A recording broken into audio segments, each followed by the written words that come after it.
Bloodborne, The Witcher 3 Wild Hunt, Batman Arkham Knight, and if you're watching this after the 1st of September, Metal Gear Solid 5 The Phantom Pain. I'd say 2015's had a pretty good haul so far. With those 4 titles alone, you could argue it's been one of the best years in gaming ever. Happily, it's not even nearly finished yet. As we crest summer's peak and begin our descent towards the traditional autumn rush, PS4 has more amazing titles squirreled away than Dave does magical Destiny engrams. I know what you're thinking, that line makes no sense, but I really wanted to make Dave wear that costume. So here are 9 of the most exciting games still to come in 2015. Kicking things off is Tearaway Unfolded, which feels like the kind of title you'd show off to extraterrestrial visitors if they came down to Earth and asked, but aren't those primitive video game things all the same shooty nonsense? No, they are not.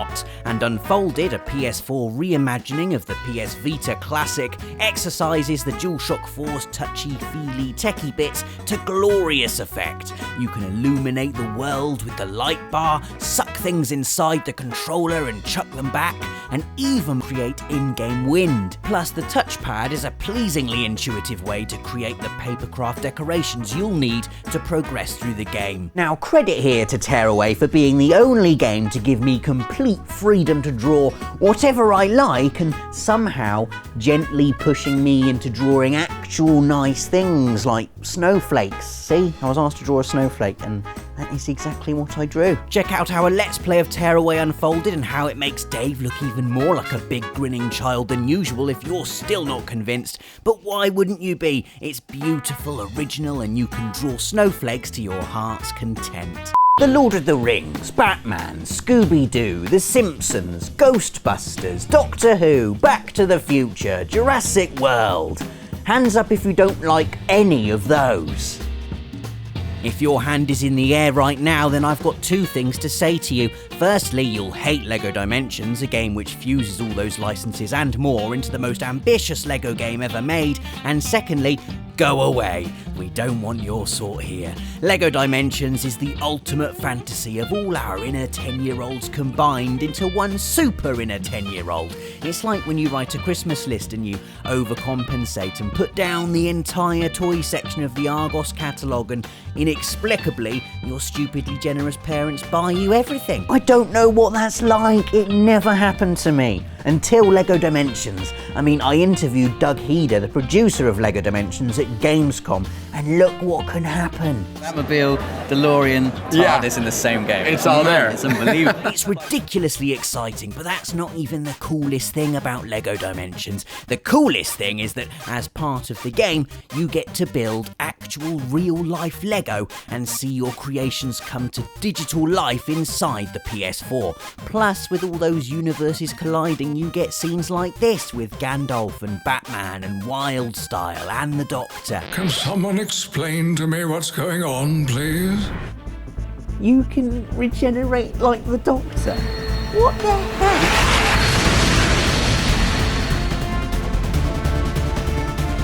Talking of massive movie franchises hitting the PS4 big time this year, who can forget Star Wars Battlefront, an incredibly authentic and immersive game from DICE, the makers of Battlefield, whose proficiency at creating beyond epic multiplayer scraps is more than evident in what we've seen of the game so far. Now, Dave is of course the Access Star Wars geek, so we'll ditch the script here and let him tell you in his own fine words why Star Wars Battlefront has him so excited. Oh my god, are you serious? Because there's like so many reasons. It just is Star Wars. Like, there's the Millennium Falcon in it, and when I played it at Gamescom, I get to fly as it, and I was basically Han Solo, and I'm shooting up like millions of TIE fighters, and there's like 40 in the sky. It's a huge space battle, and I'm like, and through this like clouds and everything. Or you can be on Hoth, and it's like you can be the Rebels, or you can be the Imperials, and there's the AT-AT, and it's like, and if you're underneath it, it's just massive.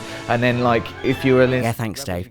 Next up, we've got a special 3-for-1 entry. It's the Nathan Drake Collection, a sumptuous PS4 reworking of Drake's Fortune, Among Thieves, and Drake's Deception, so basically 3 of the best games in PlayStation history. Now, even better.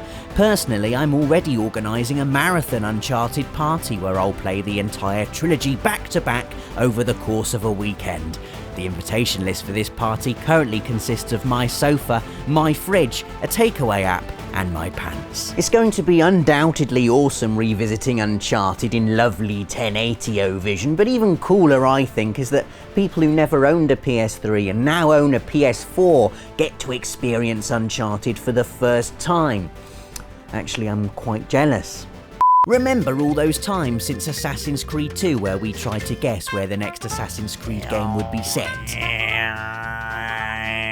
Victorian London, definitely this time. Well, finally we're all right, because after the American frontier, the Caribbean and revolutionary Paris, Assassin's Creed has now decided to visit our fair city of London, back when it was even more sooty and industrial and dark. But the setting isn't the only reason to be excited about Assassin's Creed Syndicate. Gameplay-wise, it's changing things up with a Batman-esque grappling hook that enables you to quickly scrabble up walls and across courtyards. There's horse and cart hijacking on the slick cobbled streets, and you can play as one of two siblings, Jacob and Evie Fry, each with their own traits and abilities. You could just as easily call it Assassin's Creed, the one where they listen to all the things we wanted, but to be fair to Ubisoft, Syndicate probably is a bit more concise.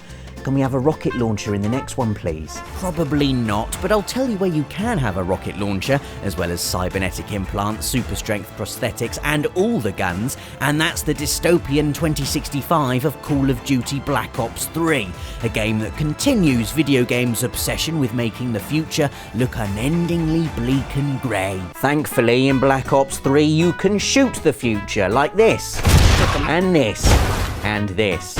You can shoot the future in 4-player campaign co-op too, which in practice elevates COD's trademark intensity beyond anything remotely sensible, but why would you want sensible when you can turn hordes of evil drones into spluttering piles of wire and sadness?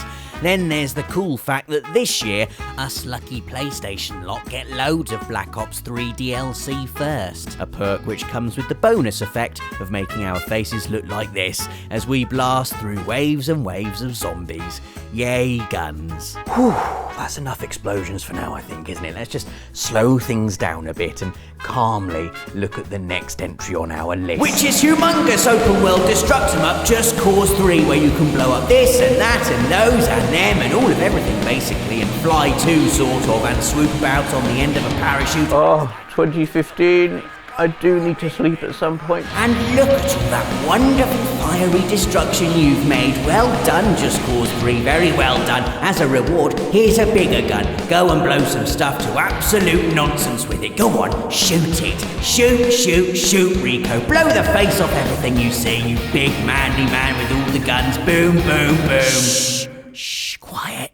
It's Agent 47 now in brand new Hitman title, Hitman. This reboot looks to expand upon the series' traditional open-ended gameplay by offering you more choice than ever before, with bigger, more detailed environments, loads of disguises, and seemingly limitless opportunities for creatively murdering your contracts. Hitman's always been excellent at this, but the levels are so much bigger this time around. Take this fashion show inside a Parisian palace, for instance. There are so many routes in and out of the place that just scoping out your options becomes a game unto itself. You can go in stealthy, disguise yourself as backstage crew, smuggle your weapons inside, or if guards get a bit too nosy, boff them in the face. It's so brilliantly versatile, and that's not even mentioning contracts mode, where you get to create your own targets and share them with your friends. It's all down to choice in the end. That's what sandboxes are all about. And for our final entry, we're returning to the mother sandbox, Fallout 4. It's so close I can taste it. That beautiful Bethesda-made open world and all the things that entails, like wicked humour, enormous meandering side quests, and needlessly bloody but beautifully bloody slow-mo first-person shooting. Fallout 3 was one of my personal games of last generation, and Fallout 4 takes everything good about its predecessor, makes it even more good, and then chucks in a load of entirely new systems that could potentially add hundreds of hours worth of gameplay, on top of the already hundreds of hours that were there in the first place. You can build your own settlements in Fallout 4, you can build up your own armour and create your own weapons, you can make Codsworth say naughty words, you can send your dog out to hunt for materials, a dog that incidentally can't die, which is a very good thing because I don't do animals that die in games. Humans, yes, turn them inside out like this, but animals, no.